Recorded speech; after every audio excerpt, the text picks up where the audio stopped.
आज हम लोग देखेंगे लैंग्वेज यानी भाषा क्या है। इस शब्द से हम सभी अनभिज्ञ नहीं हैं, जानते हैं कि भाषा क्या है। जन्म के कुछ महीनों बाद ही आप क्या करते हैं, चाहे रो करके हो, बोल के हो, हंस के हो, अपने भावों की अभिव्यक्ति करते हैं। भाषा एक मीन्स क्या हुआ, हमें अपने भावों को किस तरह से सामने वाले के सामने अभिव्यक्त करना। इससे क्या होता है कि हम अपने भावों को अभिव्यक्त दूसरे लोगों को करते हैं, वो हमारे भावों को समझते हैं और फिर वो अपना फीडबैक हमें देते हैं यानी रिएक्शन करते हैं। फिर उसको हम समझते हैं। एक टर्म में हम क्या हो जाते हैं, हम हो जाते हैं वक्ता, और दूसरे टर्म में फिर हम हो जाते हैं श्रोता। यानी हम वक्ता हैं तो फिर आप लोग क्या हो गए, श्रोता हो गए। फिर जब आप लोगों में से किसी से मैं कुछ पूछती हूँ तब जो आप लोग बोलते हैं, आप हो जाते हैं वक्ता और मैं हो जाती हूँ श्रोता। इस तरह से हमारा क्या होता है, संप्रेषण चलता रहता है। तो हम अपने भावों की अभिव्यक्ति इस माध्यम से करते हैं। वैसे ही अभिव्यक्ति करने का कई सारा माध्यम है। जैसे में कोई एक बताइए। हमारी बौद्धिक तथा सांस्कृतिक उत्कर्ष का आधार। Very good, sit down. Anyone please, boys में से। हाँ बताइए। गुड, बॉयज में से कई तरीके हैं ना, बोलकर, लिखकर और संगीत के माध्यम से जारी करें। Very good, very. तो इस तरह से हमने किसे समझा, भाषा को, कि किस तरह से हम अपने भावों को अभिव्यक्त करते हैं। अब कोई चीज अगर हम बोल के किसी को समझा रहे हैं तो क्या होगा, रूप से अच्छे से समझ पाएगा। लेकिन वही अगर हम हर चीज संकेत के माध्यम से ही बताएं तो क्या होगा, वो पूर्ण रूप से जो हम बताना चाहते हैं वो नहीं समझ पाएगा। हम बोलना चाह रहे हैं कुछ और सामने वाला समझ रहा है किसी और चीज को। तो इसलिए कहा जाता है कि सर्वोत्तम माध्यम क्या है, जो हम बोलकर या लिखकर सामने वाले को बताते हैं वो भाषा का सर्वोत्तम माध्यम है। कुकू स्वामी इन्होंने कहा है कि संप्रेषण के एक परंपरागत प्रतीकों के माध्यम के रूप में भाषा को परिभाषित किया गया है। इन्होंने क्या कहा है कि संप्रेषण का एक माध्यम है भाषा, जिसमें हम सिंबल्स का यूज करते हैं। इसी में शापिर ने इन्होंने अलग अलग ढंगों से भाषा को परिभाषित किया। अब हम लोग देखेंगे भाषा के रूप को, फॉर्म्स ऑफ लैंग्वेज। भाषा के रूप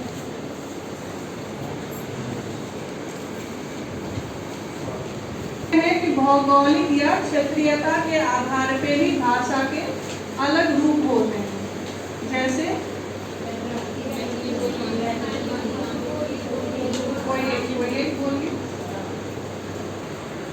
मानवता के आधार पे, प्रयोग के आधार पे, सम्मिश्रीकरण के आधार पे, निर्माण के आधार पे, मानवता के आधार पे, ऐतिहासिकता के आधार पे, प्रयोग के आधार पे। Very good. तो इस तरह से सारे भाषा के फॉर्म्स हैं। बैठ जाइए। अब जैसे फर्स्ट पॉइंट हम लोग देखेंगे कि भौगोलिक या क्षेत्रीयता के आधार पे इसके कितने फॉर्म्स हैं। बॉयज में से, बीच वाले कॉलम में से बताइए कोई। व्यक्ति बोली, हाँ। स्थानीय बोली, उप बोली, बोली। वेरी गुड, बैठ जाइए। इधर लेफ्ट साइड से कॉलम में बताइए कि व्यक्ति बोली क्या है। हाँ बताइए। जो व्यक्ति के द्वारा बोला जाता है। Very good. यानी वो व्यक्ति की क्या होती है, बैठ जाइए, अपनी होती है, उसे व्यक्तिक बोली कहते हैं। अब हम सेकेंड पॉइंट देखेंगे, भाषा के ये प्रयोग के आधार पे कितने हैं, एक है। तो पहला क्या है, प्रयोग के आधार पे भाषा के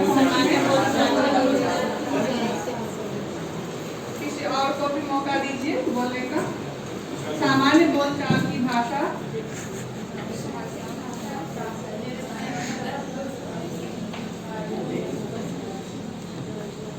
गर्ल्स में कोई एक बताइए। सामान्य बोलचाल की भाषा, साहित्यिक भाषा, व्यावसायिक भाषा, कार्यालयिक भाषा, राजभाषा, राष्ट्रभाषा, गुप्त भाषा और लिखित भाषा। वेरी गुड, वेरी सही। अब इसमें एक पॉइंट है साहित्यिक भाषा। कोई बताइए साहित्यिक भाषा। इट मीन्स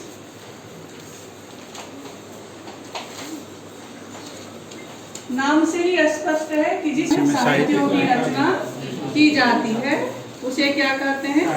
साहित्यिक भाषा कहते हैं। फिर उसी तरह से आता है व्यावसायिक भाषा। इट मीन्स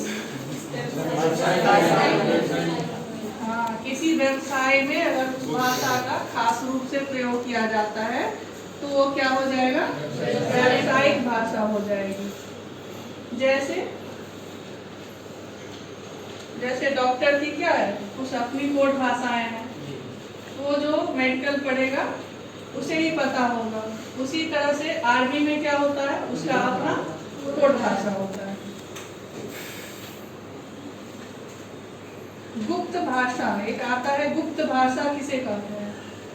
ये होता है तो जो ट्रेनिंग लिए रहते हैं वो समझ जाते हैं कि इट मीन्स ये। एक आता है मृत भाषा।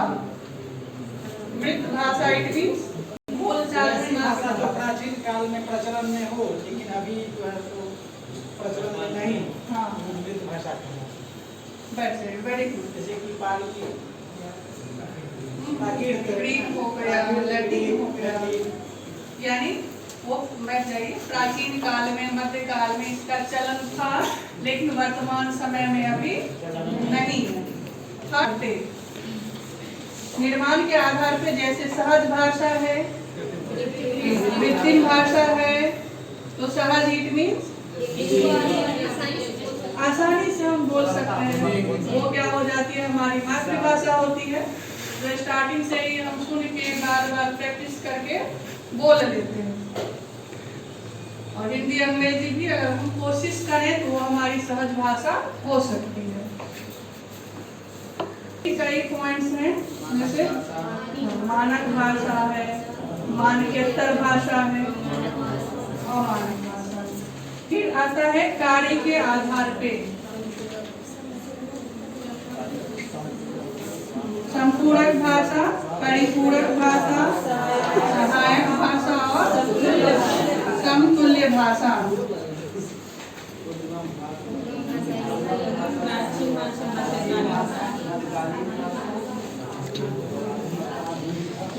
इसमें है 4 पॉइंट्स है ना। अब प्राचीन भाषा में उसका नाम बताइए जो प्राचीन समय में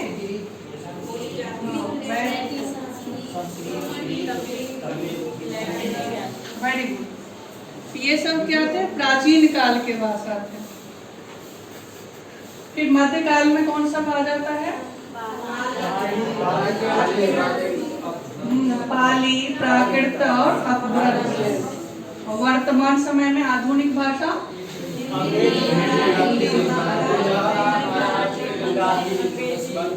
यानी बहुत सारे भाषा हैं जो वर्तमान समय में उपयोग में लाई जाती है। इस तरह से भाषा के कई प्रकार के फॉर्म्स थे, उसके रूप थे। भाषा व्यवस्था के अंतर्गत लिंग के आधार पे हम अलग तरह से बात करते हैं। वचन के आधार पे हम अलग तरह से उपयोग करते हैं। पुरुष व्यवस्था भी है, इसके अंतर्गत भी हम उत्तम पुरुष, मध्यम पुरुष और तो अगर हम ये कहें कि लिंग व्यवस्था के अनुसार भाषा का एक उदाहरण दीजिए तो आप बता सकते हैं? यस, बताइए।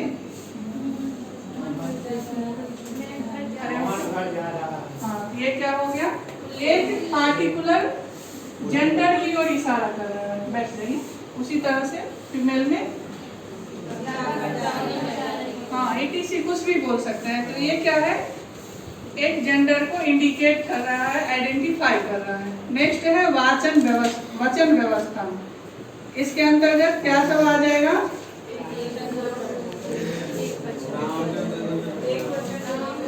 और बहुवचन। एक वचन के अंतर्गत श्याम और मोहन हो जाएंगे द्विवचन। और बहुवचन में व्यवस्था। संस्कृत में हम लोग पढ़ते हैं जैसे प्रथम पुरुष, मध्यम पुरुष और उत्तम पुरुष। तो अगर संस्कृत में प्रथम पुरुष कहें तो क्या आएगा? वेरी गुड, सा ते ता। मध्यम पुरुष में त्वम युवाम यूयम। और उत्तम पुरुष में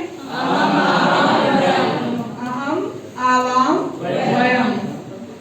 अगर इसी को हिंदी व्यवस्था के अंतर्गत देखें तो क्या होगा? उत्तम पुरुष में वेरी गुड, मध्यम पुरुष में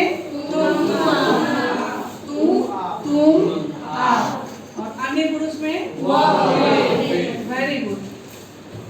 अब कोई उत्तम पुरुष का उदाहरण बताइए।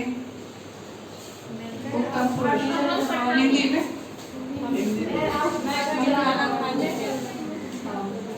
ठीक है। अन्य पुरुष में कोई एक उदाहरण? वे लोग क्या कर रहे हैं इत्यादि। तो इस प्रकार से हमने देखा कि भाषा की व्यवस्था भी अलग अलग है लिंग, वचन और पुरुष के आधार पे। नेक्स्ट आता है भाषा के गुण, प्रॉपर्टीज ऑफ लैंग्वेज।